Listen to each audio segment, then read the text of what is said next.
Assalamualaikum warahmatullahi wabarakatuh. Alhamdulillahi rabbil alamin. Allahumma salli ala sayyidina Muhammad wa ala alihi wa sahbihi ajma'in, amma ba'd.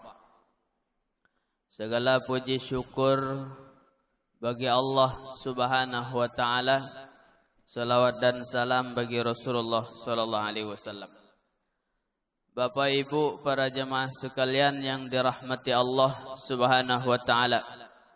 Alhamdulillah, siang hari ini Allah Subhanahu wa taala masih memberi kita taufik dan hidayahnya, sehingga dengan hal tersebut kita dengan ringan tangan, ringan kaki melangkah kepada sesuatu yang sudah menjadi kewajiban kita.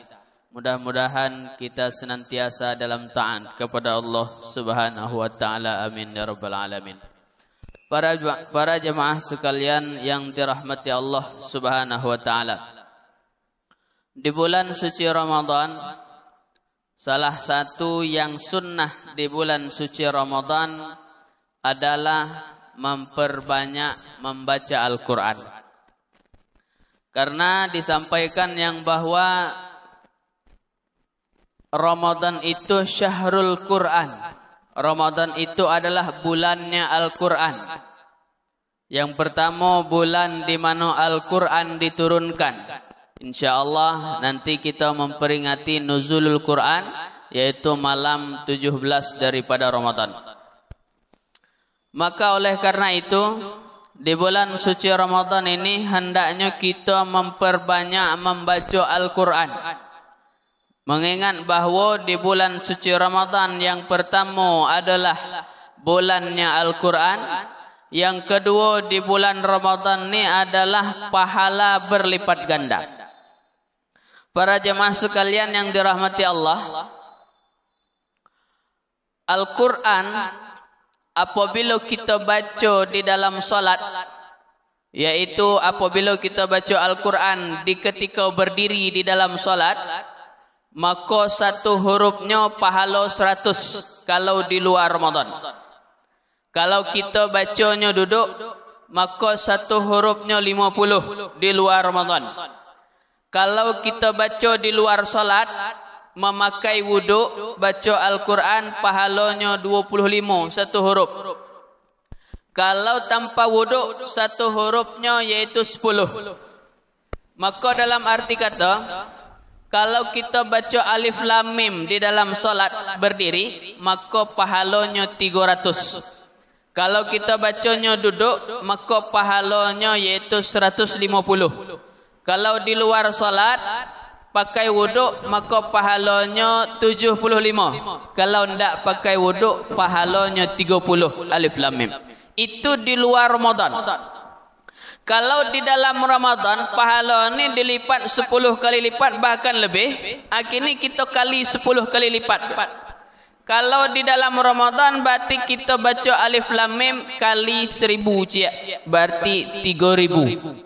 Kalau di luar salat tanpa wuduk, berarti satu hurufnya 100. Maka bayangkan, kalau kita salat di bulan suci Ramadan ni, kita baca Al-Fatihah baik.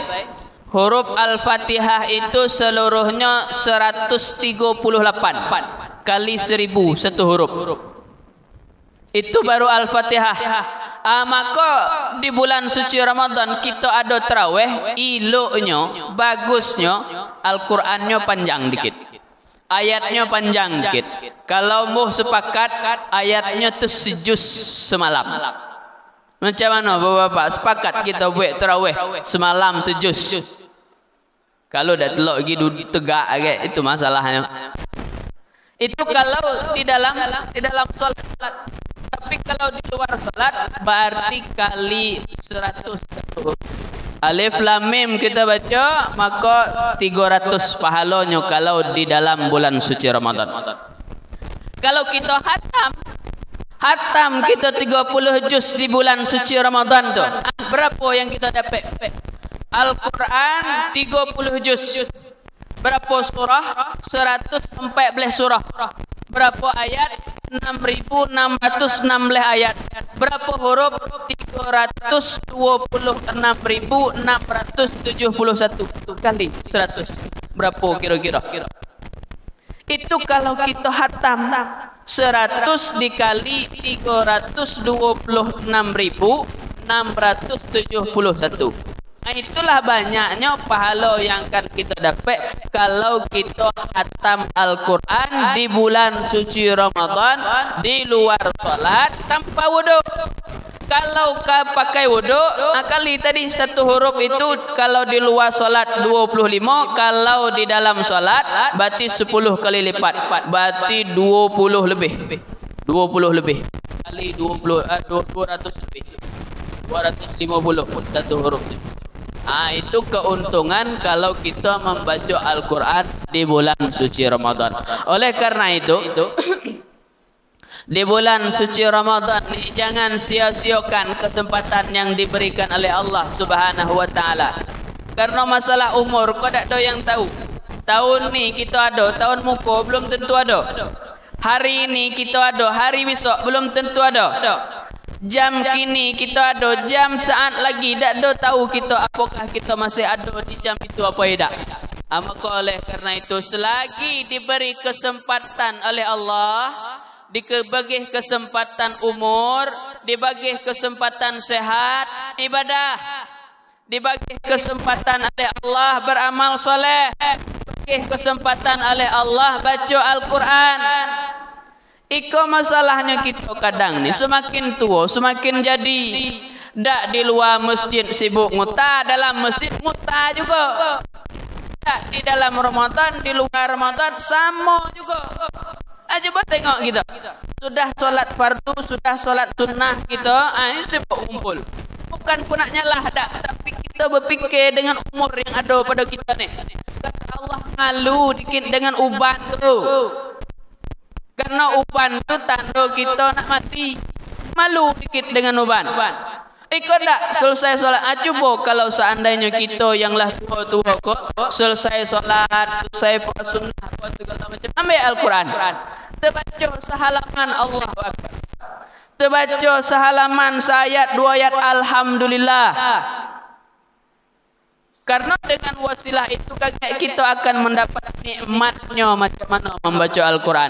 Dimulai dengan sedikit. Kalau guru saya ngajar dulu, kalau nak dapat nikmat baca Al-Quran itu, kalau kita belum terbiasa, sudah solat, ambil Al-Quran, baca 7 ayat. Kalau tak sanggup 7 ayat, ambil 3 ayat. Itu dia apa dulu? Di istiqamah.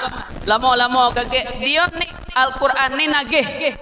Ada kalau bahasa kita tu candu. Kalau lah apalah tu biasa, apa kaget tu 3 ayat, nambah lagi. Kaget nambah lagi. Kaget kalau lah dapat nikmatnya, tak mau lari dari Al-Quran. Tapi macam mana caranya kita latih? Kalau tak kita latih, ya macam itulah. Kata para ulama itu, nafsu ni sama dengan budak. Budak kalau tak dilepeh nyusu, itu sampai gedang moh nyusu. Macam tu kalau nafsu.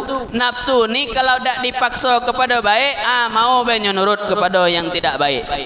Maka kita paksakan kita lepeh nyusu.